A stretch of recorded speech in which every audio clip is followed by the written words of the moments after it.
Allegiance to the flag of the United States. I pledge allegiance to the flag of the United States of America and to the republic for which it stands, one nation, under God, indivisible, with liberty and justice for all. Good evening, everyone. Welcome.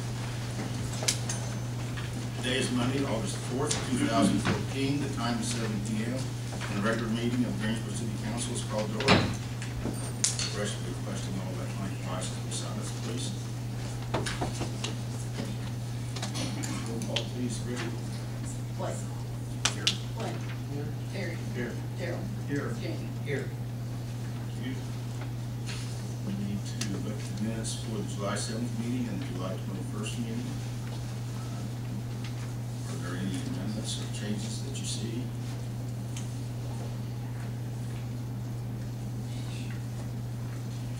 If there's nothing on either meeting, I'll entertain a motion to accept the minutes for those dates as you received them. For discussion, hearing none, all those in favor say aye. Aye. Opposed, same. I'll abstain from out of town. Opposed, same sign. We have Darrell Poling abstaining. It's approved. Old business, Wolf Theater abatement renewal 2013-7.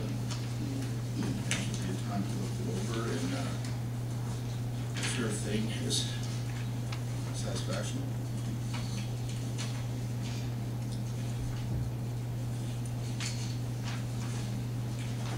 Any questions or concerns? Obviously recommended for the abatement committee. Yes, it was. Make a motion that we approve the abatement for Wolf Theater. Second. Any further discussion? Abatement renewal. Any further discussion? Hearing none, all those in favor say aye. Aye. Opposed, same sign. Motion carries, all ayes. Mr. Murray, City Engineer, second final reading, orders 2014-6, rezoning of the Newman property. September Place has requested that be rezoned from a B2 to a R4. They were purchasing Newman property and potentially like to expand that. It would be a downgraded zoning, and as this came before you last meeting, this comes with a unanimous recommendation of the Plan Commission. Same ordinances last month, first reading didn't pass. Any questions or concerns this time? If not, I would entertain a motion to approve the zoning of the Newman property, which is 2014-6, on the second reading and final. First made by Terry, second by Glenn Tibby. All those in favor say aye. Aye. Motion same sign. Motion passes. Motion made by Terry. It's Blake. Blake made Blake motion, and Blake. excuse me, Blake. Thank you, Blake. Thanks for the congratulations. The second final reading of the alley closure on South Michigan. That's the alley between Ketchum South Shell and the vacant lot next to it. Notified people, nobody had any objections. There's still a north-south alley, north-south-ish alley that runs parallel to Michigan on the rear of those properties. And this is the second reading, and there have been no issues. And Police, Fire, Street, myself, and all the utilities didn't see a reason to keep it open. No concerns from the neighbors. Catching zone on both sides. Any questions, concerns? Council? I'll make a motion to pass on the second reading. Second. Further discussion? Hearing none, all those in favor say aye. Aye. Opposed, same sign. Thank you. Motion passes unanimously. New business, Transitional Living Center. Mr. Hipskind. Good evening, Keith. How are you today, Mr. Doing Mayor? good yourself? Doing pretty good. Can't complain. I know y'all have this, but I did go through it. highlighted a couple of points so we can streamline this and make it make sense for you. I don't think you really want me to stand up here for 2 hours talking about it. No, if you can do it in 10 minutes, we'll be That done. would be great. That would be great. I don't do a lot of talking in 10 minutes, but the best I can. I'm sorry, so could you please state your name? My name is Keith Hipskind, and president of the Greensburg Transitional Living Center, a facility that we're looking to get off the ground here as soon as we possibly can, with some support and help from the community. As you'll see, some of the things that are highlighted here, the purpose of TLC is to be a positive addition to the community, and we really want to be part of changing this homeless culture, providing shelter and educational opportunities while encouraging self-sufficiency there on that first page. I think that's a real key, is that in a lot of ways now what we try to do when we handle people that are homeless, we try to fix it by maybe giving them a night or two stay in a hotel. And I think that that really doesn't address the real issue of things that are in our outline: getting jobs, getting education, and I think education is probably one of the biggest pieces of this whole operation of things. And you all know what education costs. Education itself, right here in this county, I would imagine we spend between $20 and $30 million to educate our children grades K through 12. And I think that when you spend that kind of money to educate people, what we're talking about educating the people here are mostly volunteers, almost all volunteers. Education piece is very, very vital. And so on the executive summary page, it'd be listed as page 1. We have 2 parts in section 1. There are 2 pages there labeled page 1. On the first page, we're promoting to be the agency to support our county with its homeless problems. And right now, I don't think we have that go-to place here in the county where people can turn and say, we've got someone who needs some support, who's in crisis. The homeless do bring stress to us. I know that the 49 kids in our school corporation last year at Greensburg that were labeled as homeless, when they come to a counselor or a teacher at any grade, whether an elementary student, a junior high student, or a high school student, and I deal with homeless children at the high school every year that I've been here. And I think that when you're dealing with that, it's very stressful to say, I don't know what I can do for you. I don't know where we can send you.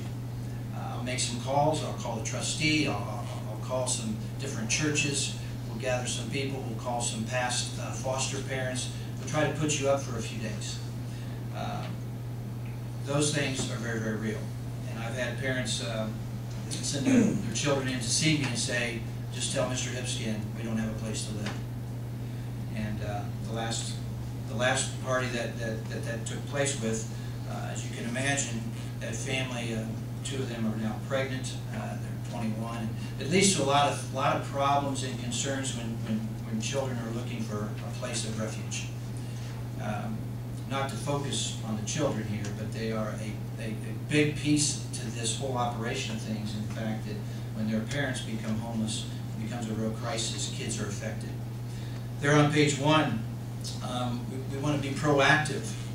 We want to be proactive to combat this stress that's caused on every one of us, whether it's a public official, whether it's volunteers in agencies and institutions, whether it be ministers at churches.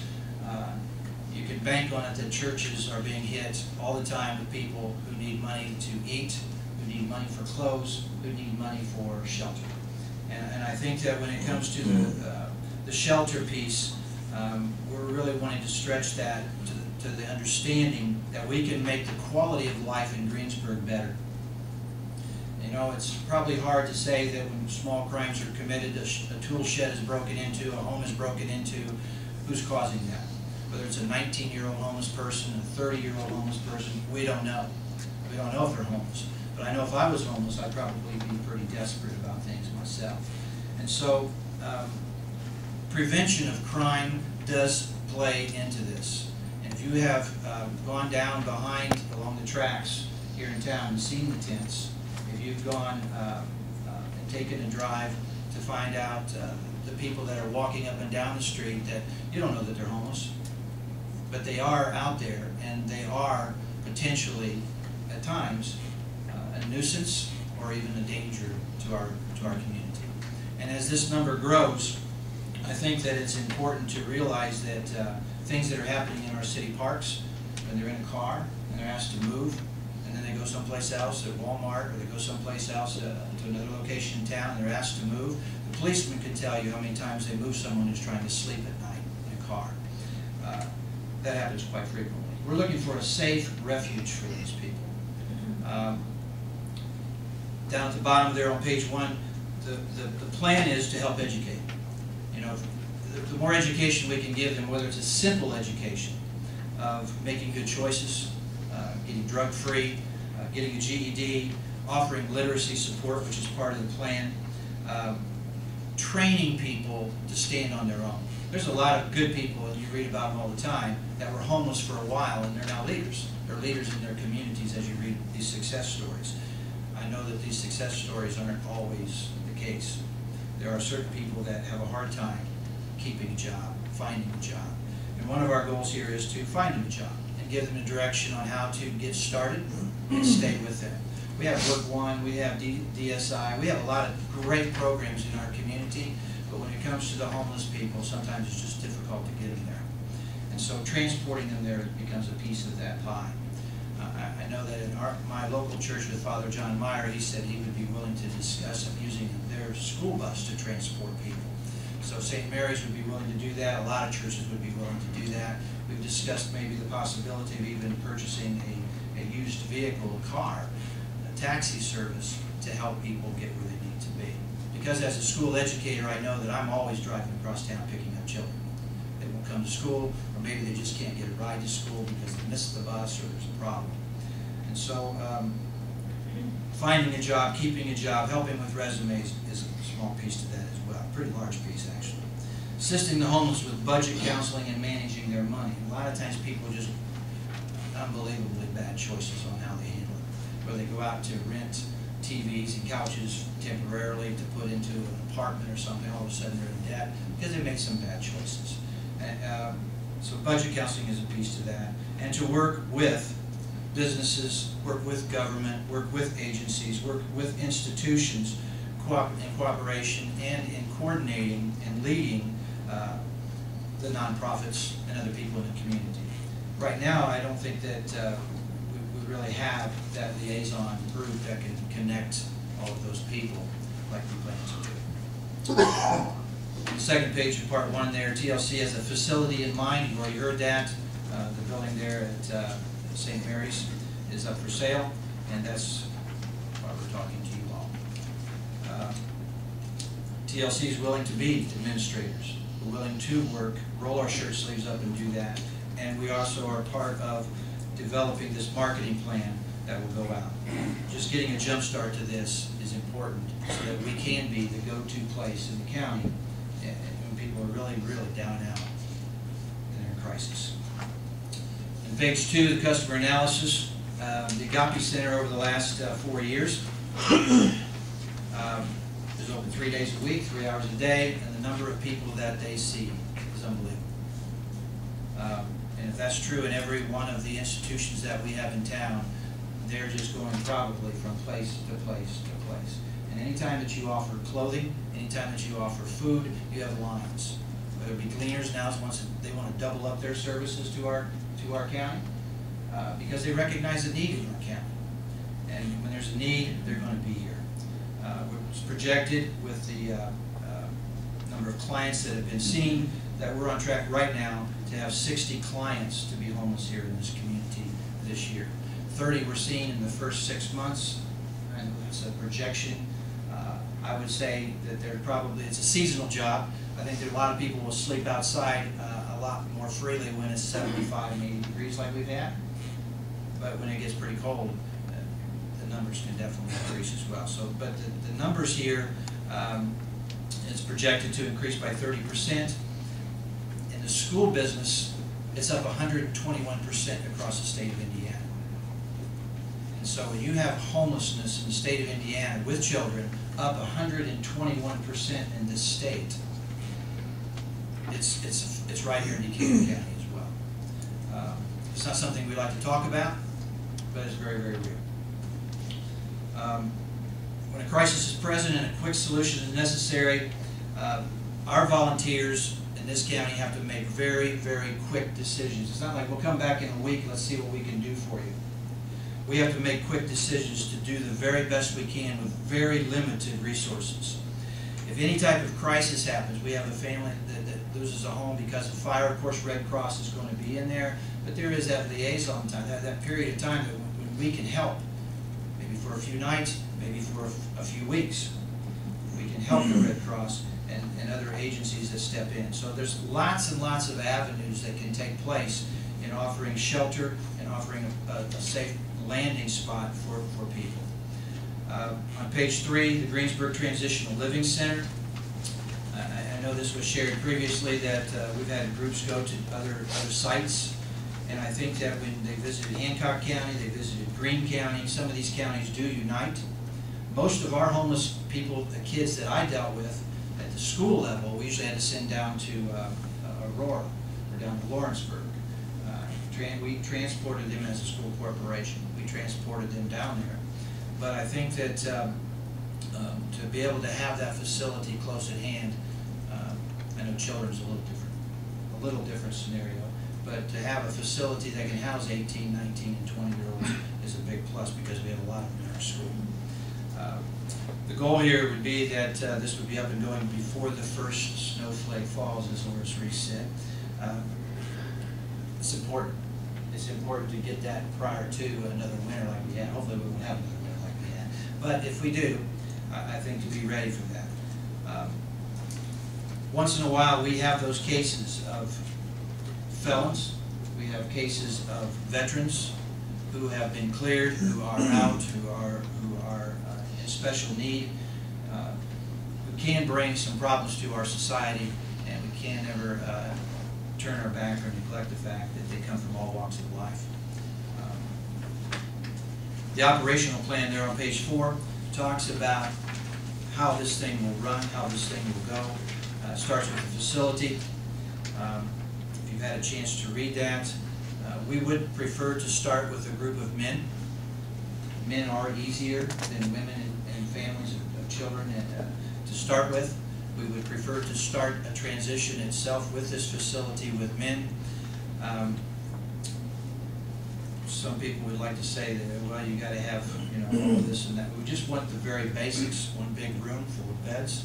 That's not going to be the Taj Mahal, a place to take a shower, a place to clean up, a place to stay, whether it be for a few nights, a month. A month would be ideal, but we know there's going to be some that's going to be there for 2 or 3 months, so who knows how long. So the facility is important. You'll see it in big cities. I saw it in Cincinnati when I was down there a week ago. Semis or mobile homes with showers in them, so they drive around town and let the homeless people go into those things. Just being able to get a fresh shower, probably to some people would be like heaven. And so to be able to offer a facility, even if it's just to come in and shower, would not be a bad thing. The staffing, the caretakers, the referrals is spelled out for you there. I'm not trying to go too fast. When you said 10 minutes, Gary, maybe I should open it up to questions on each section or each page. But hopefully, if you have a question, you have that in your mind. I think everybody's taking minutes. Okay. Okay. We have our admission criteria here on page 5, and as you can see, not everyone's going to get in. We're not going to take someone who's going to be dangerous. We're not going to take someone, and I know there's a screening process to that,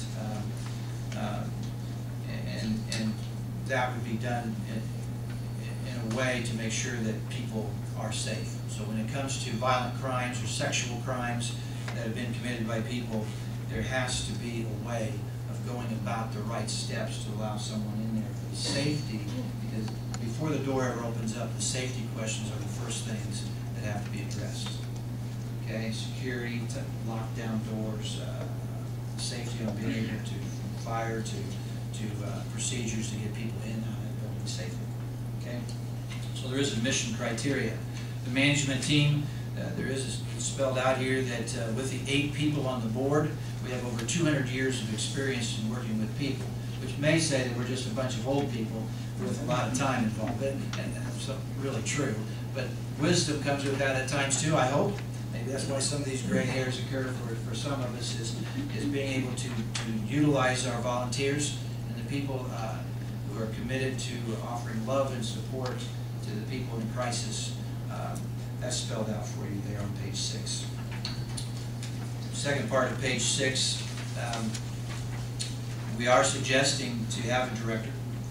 Whether or not that is right out the gate, having a director, someone in a paid position, even if it is a nonprofit, but to oversee the whole operation of things, kind of makes sense to us.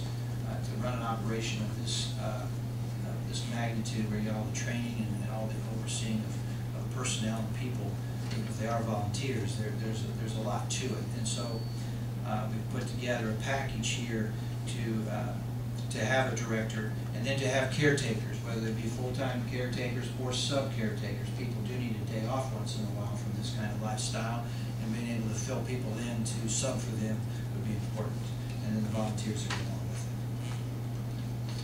it. On page 7, it talks about the unifying the community. And I mentioned that earlier. We do want to be that link. We want to be that link to better serve the people of our community. The marketing plan there on page 8. We're getting pretty close, and I think we're getting ready to really hit the town with the marketing plan. The marketing plan would include gathering together leaders of the community, gathering together information for the media, newspaper, radio. We have been to the 64 churches in the county. Horace, about how many have we seen? Was it church 50 something? We have seen over 50 churches in the county, and so we're in the makings right now of communicating to the churches, which we feel will be the backbone of the whole operation of things. The use of technology, whether it's Facebook, Twitter, newsletters, emails, the technology piece to market this. I say market, yes, solicit money, but also to solicit information, get information out there. People need to know what we're doing. And we've got so many good people in this community that I think people will stand up when they get the information. Calling on businesses, putting out flyers or putting out posters, or going to different organizational meetings, clubs, institutions, and like this tonight. Communicating here in a public forum, at a council meeting, stating that, you know what, it's here and we need to address it. On that back page, which is always everyone's first question, how are you going to pay for this? How's it going to run? And how are you going to come up with the kinds of monies that it will take to run it? And I know that in Greenfield, where they had a restore there at the bottom of that page, it's highlighted for you. They had a Greenfield restore brought in $140,000. That's a bigger county than us. I don't know that we can project what a restore could do here, but we have a plan to put that in place as well, and to be able to make this as self-sufficient as possible. They did $2,800 from eBay also in 2013, so they did close to $143,000 in business, and we're not projecting to be Greenfield. They also have Rushville and Shelbyville and their clients there too, the Greenfield facility, so they've combined some other counties. We would recommend that we charge $15 per day to whatever institution brings a homeless person, which is a lot cheaper than $54 a day right now. And so with a cap of up to $200 per calendar month. So if someone comes in on the 1st, we leave on the 31st, it would be a $200 charge to that institution to house a homeless person. And so when it comes to the monies, I think people are always asking how much are you asking for, and I don't know that to be bold and say, well, you know, to get an operation like this up is going to cost quite a bit. On the facilities, to make the facilities safe and operational, to put the things in there that it will take. I know you see a startup cost there of a couple $100,000. I think that's probably a little low. But I do think that in reality, to be bold about it, when you put the educational piece together and size up what education costs and the millions of dollars that's spent in this county to educate, that is a cost that's sort of projected there to just meet the bare minimums. And we're here to ask for the city council's support in any way that you all can do that. We're not locking into a request of monies. It would be $5 or $5 million. I mean, those are things that you all would have to hash out for yourself. The safety of the community and the whole operation of keeping our people in the community who need this support in line. Okay? I'm open to questions.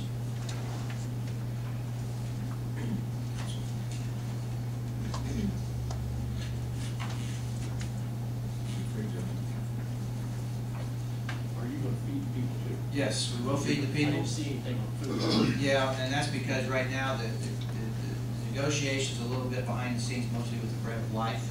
I think that there will be days when it's difficult to feed people on weekends, and we have talked to a couple of churches about the fact that some of the Sunday meals or some of the Saturday meals that people put together. I know at St. Mary's, when we talked to Father John, he said that they would be very open to being able to take the meals that are served, the hot meals on Sunday, and make those available and just put them on the list. So there's things that have to be met. You know, whether it be some basic things in the house from food, maybe some clothing, those things are going to come up. Somebody comes into your home for the house for a few days, you know, you have a laundry facility that we would expect to do some laundry for the people. And we would also expect them to earn that too. They're going to have some certain tasks that we would expect them to help out with as far as cleaning and taking care of things, washing the sheets and cleaning up rooms and bathrooms and things. So it's all part of it. But food is definitely a big item. Probably not going to eat like most of us in this room are going to eat. They're going to eat enough to sustain life, and might be a lot healthier for doing that. But we would provide that. Yes. Keith, a little story. A few years ago, folks having in Greensburg, an individual would go to practically every church in Greensburg and get what help they could. Calling the person that needed the help, the church would have to know. I know Robert Newman one time took money out of his own pocket because he didn't give somebody sleep on the library floor to help them out. And someone from this girl association's meeting and said, we gotta do something because when they empty all the church's pockets, they come to City Hall. And we don't have anything that we can get other than nurturing or trying to help them out our own pockets. And that's what that thing started with the churches trying to come together, a charity tracker and things of that such as that. And do you have any idea what the churches on an annual basis contribute to the need that could be directed towards this? I think we have a general idea. I know last year the Agape Center spent $73,000. Not all that came from the churches. Church figure would be a rough ballpark of about 40. I would help from my friends here. Probably 60. 60. Churches put up about, let's say, about $60,000 figure. That's not all churches involved, though. And I think that one thing that we don't want to see happen is homeless going to a church and then the church handling it on their own all the time. We've got good people all over the county. People pull their wallets out every day to help someone. The ideal situation would be when they go to a church that the churches know that they have a place to turn to for people to take care of that. So you would say, for example, 2014, how much revenue would the Agape Center receive throughout the year? And what's your expenses now? The revenue and their expenses? I can't speak on behalf of the Agape Center, which is a different institution, but the Agape Center generates How much income? You all know the figure of that roughly? Well, we were online to, in the middle of June, we were online to spend $92,000. Okay. You know, poverty isn't going away. It continues to grow. I know the numbers that we had seen in years past, it's probably doubled just in the last few years. And So you're saying basically if your anticipated income, 31.8, and that comes from the Agape Center, where does the 31.8 come from? On the bottom of the page. Just a second. You have your expenses plus your income. okay. Well, first of all, we charge rent for the facility. We would take on the Agape Center to come in there, and we would charge them rent to come into that facility.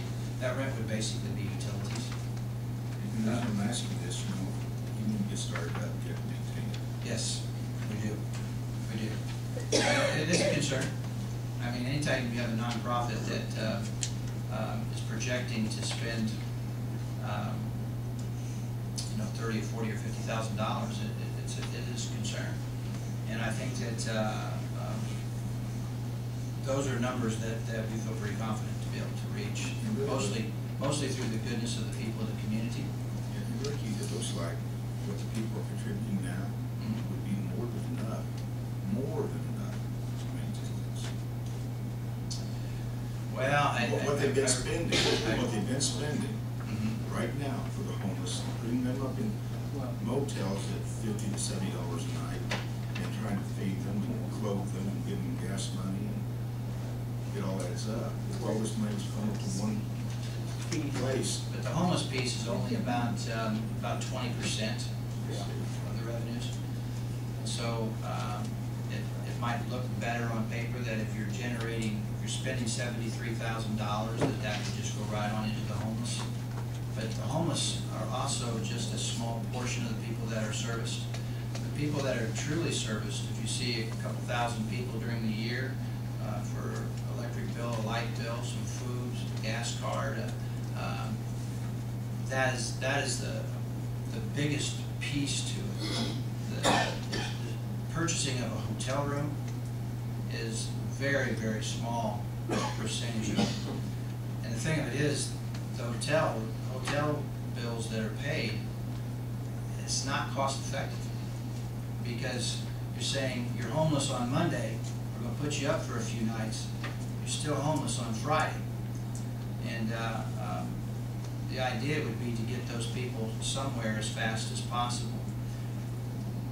I deal with teenagers that are sleeping on someone's couch, they're sleeping in someone's garage, and they're sleeping wherever they can possibly get. Just the other day, a young man came in, I said, "Where are you sleeping?" He said, "Well, I sleep a couple nights here, and a couple nights there, and a couple nights here, wherever I can, until someone just throws me out." I said, "Well, I'm sorry." And so when you're talking about the money that is spent right now for the homeless itself in motel rooms, it's just not cost effective, and it's really not making an impact on the people for any length of time whatsoever. Just a couple of nights in a hotel, and you probably put people up yourself in a hotel once in a while, like we all have. And you feel kind of bad. Here's $20, get you something to eat. There's a couple nights stay, and that just doesn't fix the problem. But it's still a pretty big expense. And so if you can take that expense and break it down, instead of $54 a night, break it down to $15 a night, you can house people for a lot longer. That will create, I'm sure, some people coming out of the woodwork who are in dire straits but just haven't come forward, that we haven't seen them.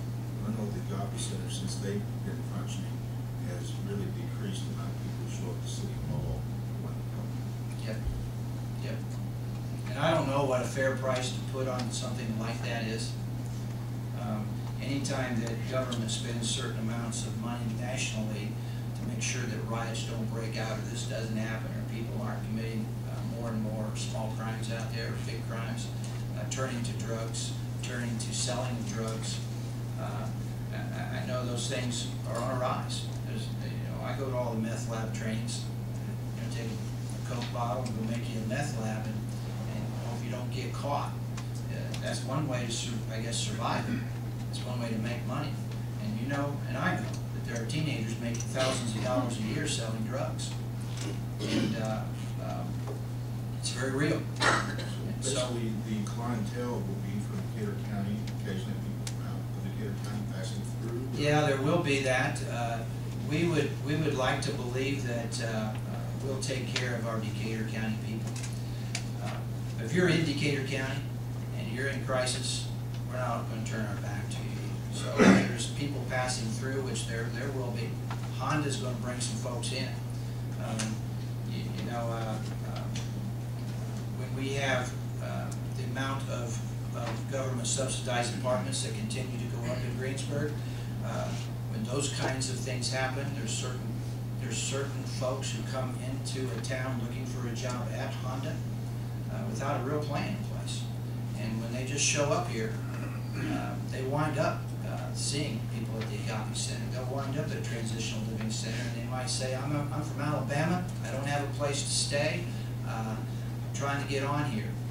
And maybe it's a simple thing of giving them a few weeks stay, and then being able to transition them, hopefully, into a job.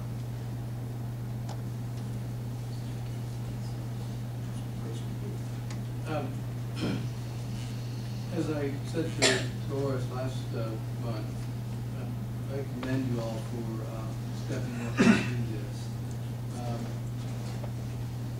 It really is one of those things that is, probably most of us are blind to, or we choose to be blind to, perhaps.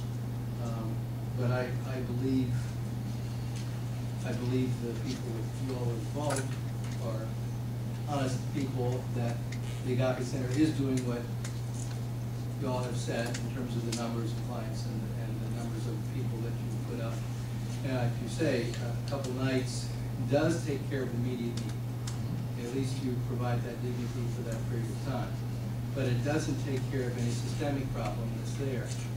What I like about what you have proposed here is that it does begin to address more of a systemic, more of the real problem, not just the homelessness, but the cause of it, and trying to get them to a point where they can do something different about it. So, yeah, I think that it's not only commendable, but I think it's something that is needed. And from my perspective, while there are not, every I is not crossed and T is not dotted, so to speak. Oh, I said that purposely. That's double checking it and doing it just the opposite. To make sure that it's just perfect. No, it won't be perfect because you're going to have to learn as you go. As I said last time, I think it's a concept that's important to do and ask for a more fleshed out plan, which you have provided. And again, one might try and nitpick through it and, well, what do you good about this, what do you good about that? I have confidence in the leadership that's identified here and the people that are involved, that you'll be able to work through those things. From my perspective, if you're asking for us to capitalize it, to help capitalize it, and I think that's what the request was last time. You're not asking, you've got a plan to show that you think you'd be able to keep it operational, take care of expenses as you go, and those kinds of needs.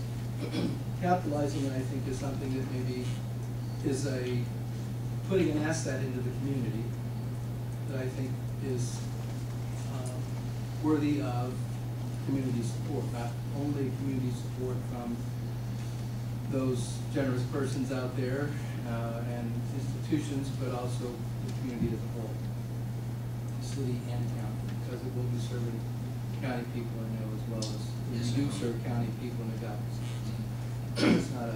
It's not a narrowly focused or targeted effort. So I kind of see it as a three-legged stool, so to speak, or a three-legged effort.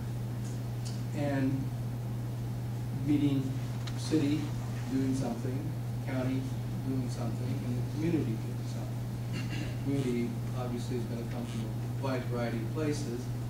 I know you had some effort put out to try and raise some dollars, and you raised some, but not nearly enough to do this kind of a project. Scratch the surface. It does scratch the surface only. And again, if you look at it, I'm going to round numbers off. I'm not going to go with the retrofitting.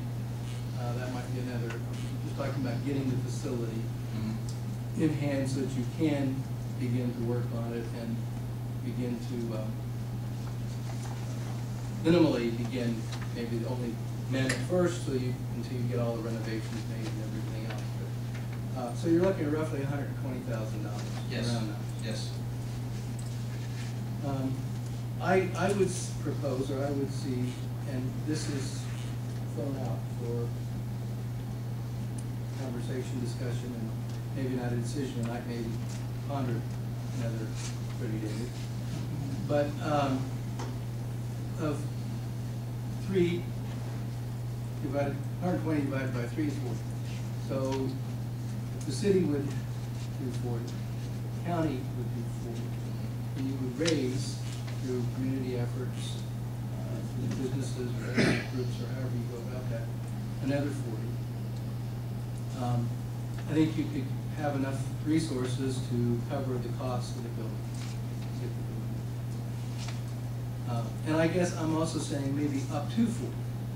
And I don't know if 40 is the magic number, maybe it was up to 50, I don't know, but I would put a ceiling on it that we as a city would be supportive of. And that you demonstrate the fact that you can raise these other dollars, and we would put in ours, and the county, I hope, would put in theirs. Maybe you can raise enough when you need the county support, but I would think that you're going to, and I would hope that they would be, they meaning the county commissioners and county council, other leaders there would be supportive of this. And so that would be my response. That is my response. Is that, and I look at 40 in terms of riverboat funds. Again, I'm using riverboat funds not very specifically, because riverboat funds are resources that are provided to communities that are there to provide for the community and building up the community somehow. Whatever those needs might be. They're not typically there for just taking care of sewer projects necessarily. That's not what, I don't think that's what they're designed. I think they're designed like in the communities that have riverboats, they have additional dollars flowing set up through it to go to the foundations, to go to the city government to provide other kinds of things. And many of those places have, nice newer facilities that were needed, obviously. I think this is something that's needed as well. I think it would provide an asset to the community, in addition to taking care of the need. So that's my thought. I mean, I don't know what the other council members are thinking, but 40, maybe as much as 50 if we really had to go that far. And when I look at that amount also in terms of the 40. I look back at the riverboat funds that we've utilized. I looked at the last 5 years, so prior to my being on the council as well. And that's generally been about the amount of money that has been utilized to provide for the welfare and the common good through other kinds of organizations. Because you're not going to be, and because, again, I'm looking at this as a one-time effort. I see that as our role of helping. The government has the responsibility, I think, to enable other groups, not government groups, but other local efforts to be able to thrive and flourish and grow, whether that's families to volunteer fire departments to whatever it might be. And I think that's what we can do in this case. Give you that jump start, make something possible. Again, in collaboration with others in the community. So a one-time gift, a gift up to a cap, demonstrating that you've got the other kinds of pieces that are there. If there was some reason that you needed to secure the building before you realized the entire amount, I'd be willing to make that move personally. I'm talking out loud and people can comment as to whether it makes sense or not. If necessary, to make part of that gift early, that you could secure a good faith. If you didn't have it all, or to show good faith to the seller or whatever else you had to go about doing that. But the condition would be that if you didn't raise the entire funds, that would necessarily be a loan. It would have to be paid. But in order for it to be, once you secure the building, it's yours, and it's a gift, and it's not a loan. It's not that. It's only if you didn't get the building and have the actual asset. And I don't know if that even is necessarily a concern of mine. It's just that I don't know how these steps are going to go. I don't know how many of these things you're going to be able to get done in the window you got to do it in, and if you have to do something temporarily before that in order to finalize things. I guess I'm trying to find a way to enable you to make it happen. Not necessarily within the next 2 months. I know that's what you'd like to see happen, but if you can't, over the next year, it could happen. Yes. That's my proposal. And my response, proposal, I guess, is too strong a word, but Thank you.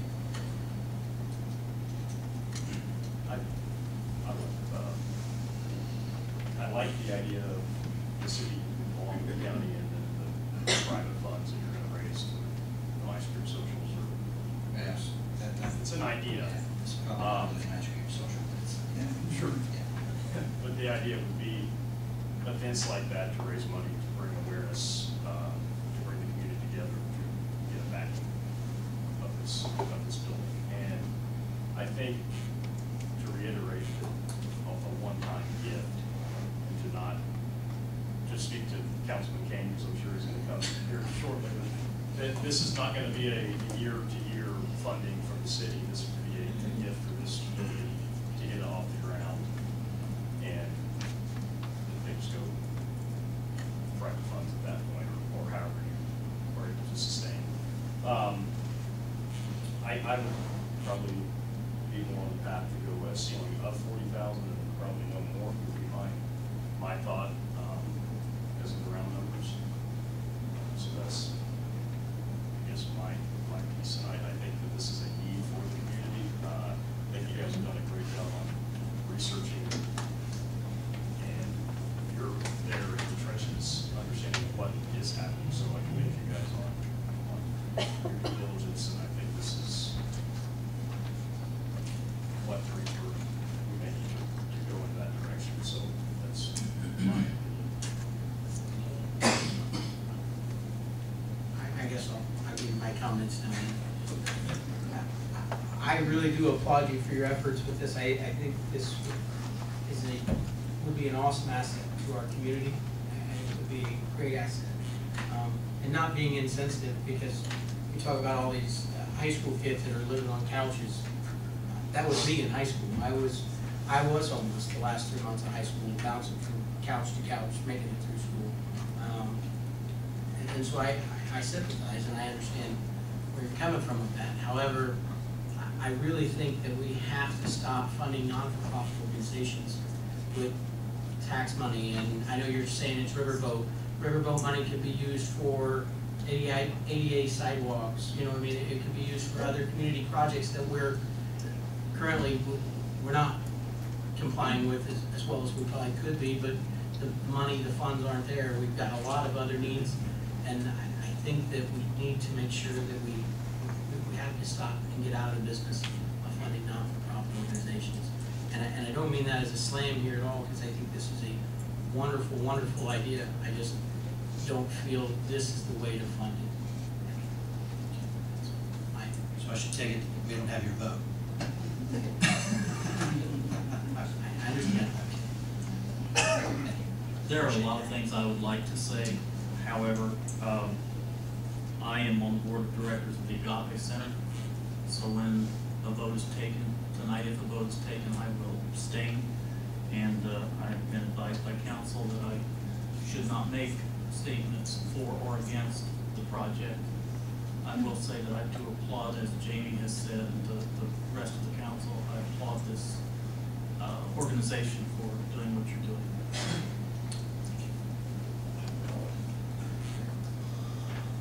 You feel then that this could be self-supporting after this year? I do. I think anytime you have a business that's gonna take off, I think most businesses would like to have some security, that they can get a 6-month good start and have some funds to fall back on until they can. When you're dealing with projections and statistics and numbers, you know, you don't always, it's not a guarantee. So we think these are pretty real numbers, but it's also very tight. And I think that, you know, what I'm hearing here is we're going to have to work a little harder, you know, to raise a few more dollars from the community. And that's not a bad thing. This community needs to know that we have to step up, whether it be churches or institutions of any kind.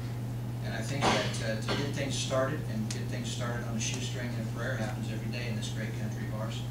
And we're not opposed to that, not opposed to working hard. So when it comes to taking the facility, and you know, it'll be people from right here in Greensburg that will come in with certain codes that have to be met to bring people into that, I'm sure.